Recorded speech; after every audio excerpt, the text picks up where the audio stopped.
The farmhouse was a crumbling relic, swallowed up by weeds and rot, its windows staring out into the endless darkness like hollow, dead eyes. It was all we had, though. A half-standing shelter on the edge of the city's desolate ruins. The cold gnawed at our bones, seeping through the broken walls, chilling us to the core. "Keep it quiet tonight," I warned, looking at each of them in turn. "We don't want any surprises. And don't light anything." My eyes lingered on Cole, the newest member of our ragged group. He hadn't seen what we had, didn't understand. Cole scoffed, wrapping himself in a grimy jacket that looked 2 sizes too big. "You're scared of a little fire? We're freezing out here." "It's not the fire," I muttered, glancing out one of the broken windows into the blackness beyond. "It's what it brings." Despite my words, the cold settled deeper as the hours dragged on, making my warning seem like an overblown superstition to someone like Cole. The night thickened around us, a suffocating presence that had a way of amplifying every sound. The creak of wood, the shuffling of bodies adjusting for comfort, the sharp crackle of dry leaves shifting in the wind. I dozed off eventually, the exhaustion too heavy to fight, but I was ripped back into wakefulness by a faint, unmistakable glow. I opened my eyes to see Cole crouched by the doorway, his face illuminated by the small fire he had lit, the flames dancing around his hands as he cupped them close. "Cole," I whispered, scrambling to my feet and rushing over to him. I snatched his wrist, yanking him away from the flames. "You fucking idiot. Put it out." He shrugged me off, scowling. "Relax, it's just a small fire. We're freezing, Sonny. You don't have to play leader every second." "It's not about me," I snapped, shoving dirt over the small flames, smothering the light until we were plunged back into darkness. "It's about staying alive." But even as I buried the flames, an oppressive heat began to fill the air. A heat that felt wrong, thick and stifling, laced with a hint of ash. I froze, heart hammering in my chest, as an unnatural silence fell over the night. Then we heard it. A faint crackling sound, like fire, but heavier, thicker. And then came the slow, dragging footsteps, accompanied by the smell of something burning. No, smoldering. It was a sickly, charring scent, like scorched flesh mixed with the smoke of a fire that would never go out. My blood ran cold as I turned to look out the broken window. Shadows moved in the darkness, flickering with faint, ember-like glows that pulsed like dying coals. As they drew closer, I could make out their forms. Bodies blackened and charred, their skin peeling and cracked, still smoldering from an eternal fire within. One of them lurched into the faint light seeping through the window, and I saw its eyes, hollow, empty sockets. But deep inside, there was a faint, hateful glow, a burning ember that radiated rage. Its mouth opened in a silent scream, smoke wafting from between its broken teeth, the skin around its lips cracked and blistered. "Get back," I whispered, pulling Cole with me, my voice barely audible over the frantic pounding of my heart. "They're coming." But Cole just stared, his face pale, his hands shaking. "What? What the hell are they?" "The Smoldering," I murmured, fear tightening around my throat. "They're the dead who burned but never finished. Drawn to fire, to anyone who lights it after midnight." Cole's face twisted in horror as he began to understand the gravity of his mistake. But it was too late. The creatures outside were drawn to the faint scent of smoke lingering in the air, moving toward the farmhouse with purpose. They dragged their broken bodies forward, smoldering hands scraping across the earth, their hollow eyes fixed on us with unyielding malice. "Barricade the doors," I hissed, yanking him out of his frozen stupor. We scrambled to gather anything we could, broken chairs, pieces of wood, crates, and shoved them against the doors and windows. But I knew it wouldn't be enough. The Smoldering were relentless. They weren't like the shambling infected we'd encountered before. They moved with purpose, with a hate so intense it seemed to scorch the air around them. The crackling grew louder, and through the gaps in the barricade, I saw them pressing their charred faces against the wood, their burned fingers clawing at the boards, peeling the wood back with surprising strength. One creature's hand punched through, fingers gnarled and blackened, clawing the air as it searched for us. Cole stumbled back, eyes wide, breath coming in shallow gasps as panic set in. This isn't happening," he whispered, shaking his head. I didn't know." "Knowing doesn't matter now," I spat, my voice cold with anger and fear. "They're here because of you." The creature's hand groped for him, its fingertips trailing embers across the wall, leaving smoldering black streaks in its wake. Cole's scream ripped through the farmhouse as the creature's hand found his arm, fingers burning into his skin, branding him with a searing heat that made the air stink of charred flesh. He struggled, clawing at the creature's hand, but it only tightened its grip, the embers in its eyes flaring brighter as it fed off his pain. I lunged forward, slamming a piece of wood into the creature's arm, but it barely flinched, its hate-filled eyes never leaving Cole as it yanked him closer. And then, as if the rage within it couldn't be contained any longer, the creature's mouth opened wide, and a torrent of smoke and ash poured from its throat, engulfing Cole in a suffocating cloud. He choked, gasping for air as the smoke filled his lungs, his eyes wide with terror, blood trickling from his nose as he writhed in its grip. I grabbed his arm, trying to pull him free, but the creature's strength was beyond anything I'd encountered. It held on, dragging him through the barricade, his skin blistering and peeling as he struggled against its searing touch.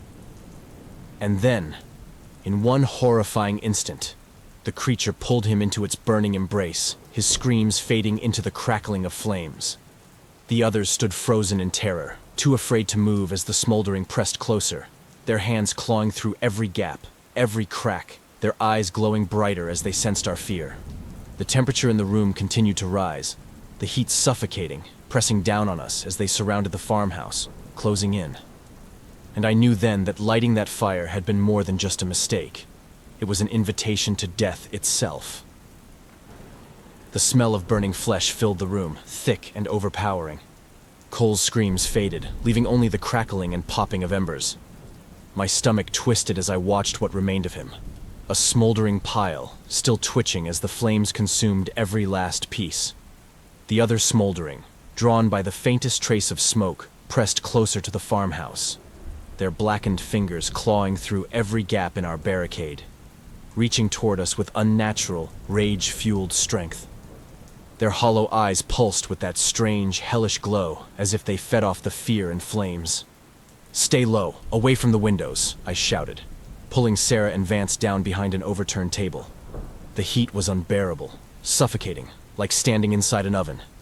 Each breath felt like inhaling ash, and I could feel my throat tightening, my lungs straining against the burning air. The sound of splintering wood cut through the air as one of the smoldering tore through the barricade, breaking off pieces of the door, inch by inch. Its hands, charred and skeletal, glowed faintly in the dark. The creature dragged itself through the narrow opening, clawing its way inside.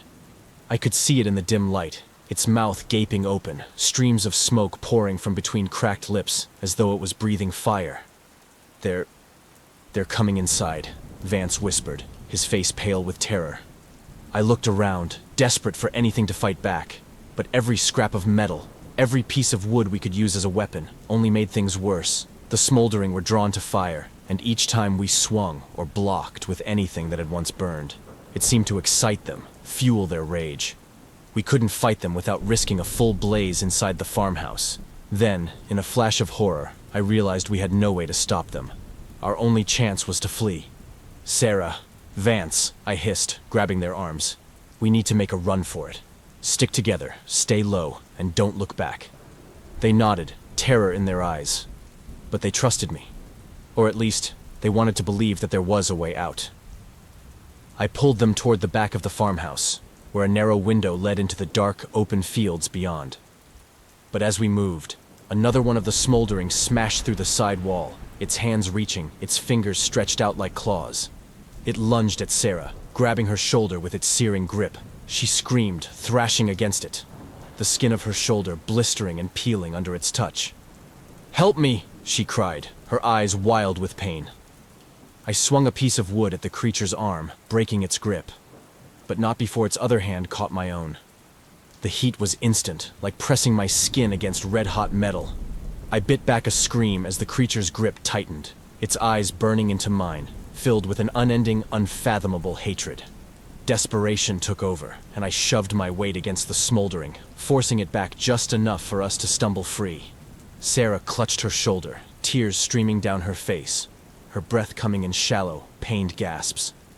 "Go! Move!" I barked, helping her to her feet. We limped toward the window. But the smoldering were relentless, their hissing breaths filling the air, choking us with each step. Vance reached the window first, his hands gripping the frame, his face illuminated by the faint light outside. But before he could climb through, a hand grabbed his ankle. One of the creatures, still smoldering, had crawled across the floor, its fingers digging into his leg, pulling him down. "No! Get off me!" he screamed, kicking wildly, but it was useless. The creature dragged itself over him, its mouth open wide, spilling smoke and ash into his face. Vance's screams became choked gasps as he inhaled the burning embers, his body writhing under the creature's weight. Sarah tried to reach for him, but I held her back, forcing her toward the window. "He's gone, Sarah. We need to go. Now." With a broken, horrified look, she nodded, climbing out of the window and dropping down into the field. I followed her, stumbling into the cold night air, the sounds of the smoldering's rasping breaths echoing behind us. We ran, hearts pounding, lungs burning, the memory of their charred faces seared into our minds. We didn't stop until we reached the edge of the forest, far enough from the farmhouse that the faint glow of fire was only a distant, hellish light on the horizon. I collapsed against a tree, my body trembling, the burns on my hand and shoulder throbbing with each beat of my heart. Sarah sank to the ground beside me, her face pale, her hands still shaking. What were they?" "The smoldering," I said, my voice hollow. "They're drawn to fire after midnight. I tried to tell Cole, tried to warn him." She looked at me, tears in her eyes. "We lost them, Vance, Cole. They're gone." I nodded, my chest tight with grief and anger. We had lost them, and for what? A little warmth, a flicker of flame. And now, there was no going back to the farmhouse, no retrieving what little we had left. I stared at my burned hand, the skin blistered and raw, and I knew then that lighting that fire had been a mistake, a deadly one. And the memory of the smoldering, their rage-fueled eyes, their unstoppable pursuit, was a lesson burned deep into my soul. But the worst part? I knew they would be out there again, waiting for the next flicker of flame after midnight. The forest was silent, the cold air still, but the heat of the burns on my arm and shoulder reminded me that the smoldering were still out there, drawn to any flicker of light or ember of warmth we dared to create. I leaned against the rough bark of a tree, breathing heavily while Sarah clutched her shoulder, her face pale, her eyes haunted. The burning in my lungs and the sickly scent of charred flesh still lingered, a reminder of what we'd barely escaped. "We can't go back," Sarah whispered, her voice barely audible. "The farmhouse. Vance, they're gone." I nodded, my chest tight with grief and anger. We'd lost Vance, Cole, everything we'd gathered for this trip, all because we had broken an unspoken rule, a rule that no one should have had to learn this way.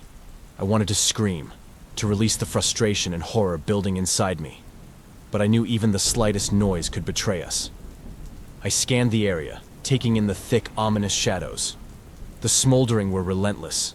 They didn't stumble around aimlessly like the regular infected. They had a purpose, a burning need to destroy anything that lived and dared to ignite the night. "We have to move. Find somewhere to hide until dawn," I whispered, grabbing Sarah's hand, trying to push down the rising dread. The two of us staggered through the underbrush, our footsteps muffled against the dead leaves and dirt. Every few seconds, I cast a glance over my shoulder, my heart skipping a beat whenever I thought I saw a flicker of ember-like eyes behind us.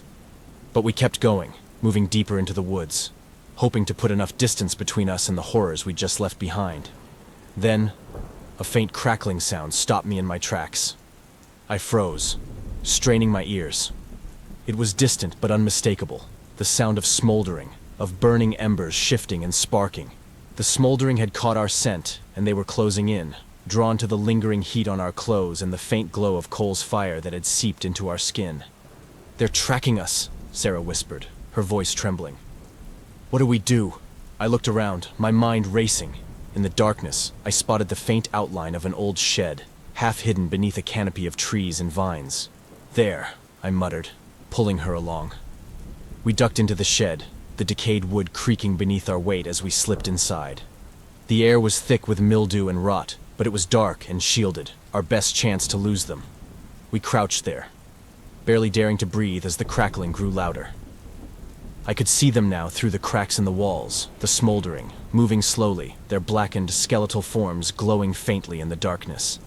They prowled through the forest, heads tilted as though listening, their ember-like eyes scanning the shadows. One of them let out a rasping, smoke-filled hiss, and I bit back a shudder, pressing myself deeper into the darkness. I thought we were safe until one of the creatures stopped directly in front of the shed, its glowing eyes flickering, head cocked, as though it could sense us. It reached out, pressing its blackened fingers against the door, leaving smoldering prints that burned through the wood.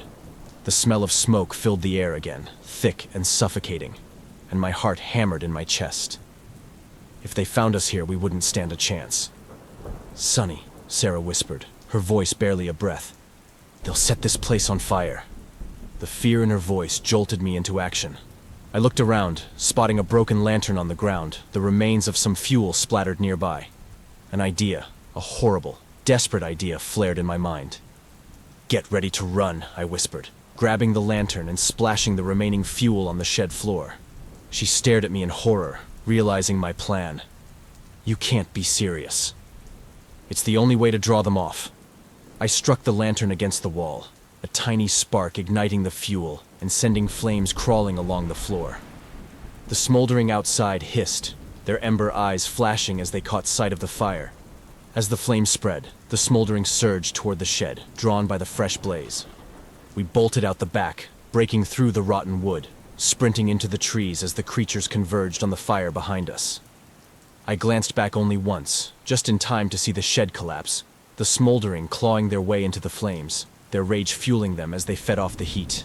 We ran until my legs ached, until the sky lightened with the first hint of dawn, our breath fogging in the cold morning air.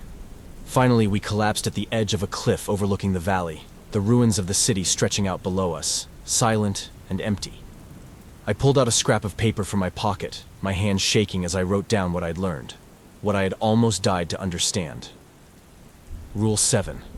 Don't light fires after midnight. Because fire wasn't just a beacon in the dark. In this world, it was a call to something far worse, to creatures that didn't just burn with hatred. They were hatred. Fueled by every flame that dared defy the night.